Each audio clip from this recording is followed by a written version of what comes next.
sonicstate.com. Well, welcome. And what I'm here to do is show you the GW8 to begin with. The GW8 is a brand new keyboard, just come out from Roland. If you already know the GW7, one of the biggest changes with it is the sound quality. We do something called the Sonic Cell. That sound quality we also have in the GW8 as well. So a fantastic sound. What I'm going to do is just play you a couple of the sounds so you can hear the quality. For example, take a guitar.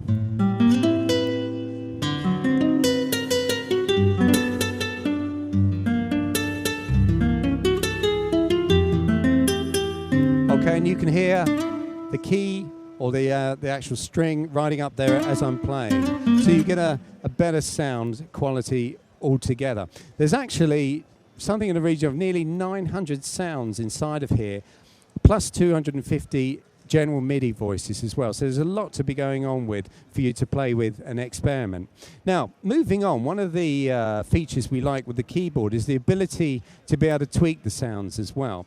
So on here, you'll see analog modify. Very, very simply, on the fly editing. Let's just select the filter and of course cut off and a resonance as well. So very, very easy to do, and also the attack as well. Okay, so this makes it life much easier, especially if you want to muck around with the sounds and try editing them and just experiment, really. That's what it's about. So you could do this with any of the sounds, as I mentioned. Now, one of the most important sounds to everyone, of course, is a piano sound, especially if you're a gigging musician. Have a listen to this, because it's a very, very high quality sound.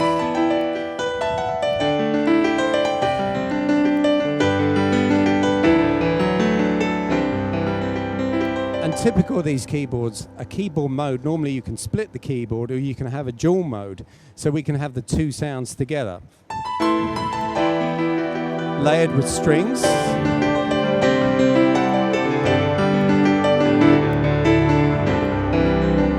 Now, what we can do is cover the first of three types of accompaniment you can have in the GW8. The first is really what we would call a ranger accompaniment, the automatic accompaniment, where I can play the chord with my left hand. So I've just selected here the style that I want to play. As soon as I play the left hand, my accompaniment starts coming in. Any form of chord recognition, it will understand. Okay, let's bring in the drums.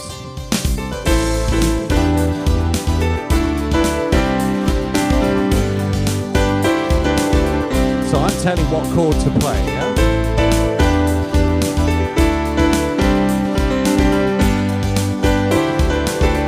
Drum fill.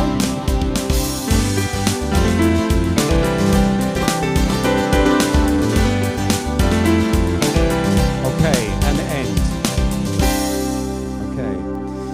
So this is, for anyone who uses these kind of keyboards, a typical way of playing, but most importantly is the chord recognition and also the quality of the styles. All of the styles have been massively improved since the GW7, as well as the sound. So a lot of differences there.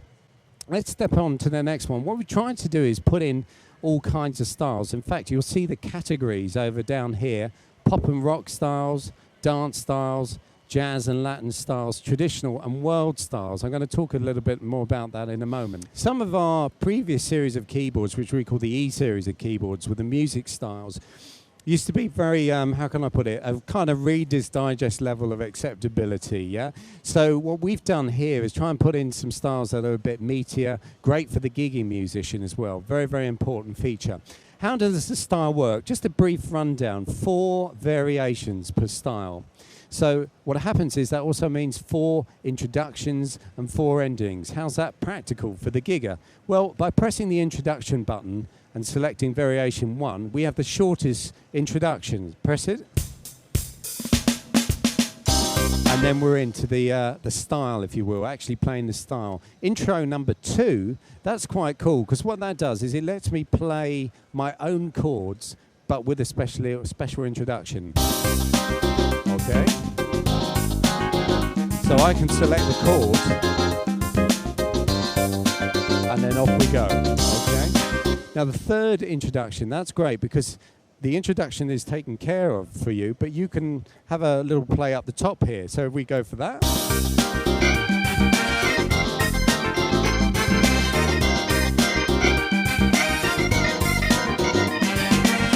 And let it keep playing. There's the fourth one, which is also a much longer introduction, and that's everything, but the same applies for the ending. So if I press the ending, number 4. There we go.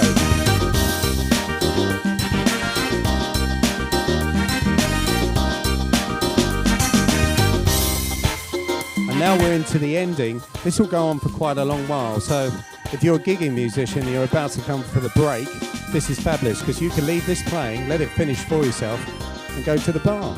Get a drink before everyone comes off the dance floor. Much more fun that way. Okay.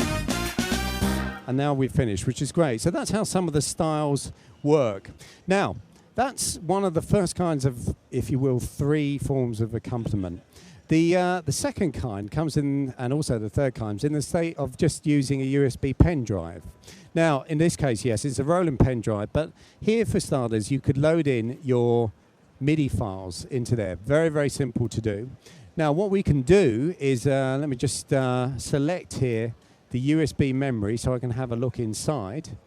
And if I just go into that, first thing is a MIDI file, straightforward MIDI file, in this case Radio Gaga, so I'm just pressing play. Let me fast forward it so we can get over the introduction bit. And because of course it's sonic sound technology, this is a much higher quality of sound. Okay, so that's good. When the melody plays, we've also got a -1 feature, so it takes the tune out as well.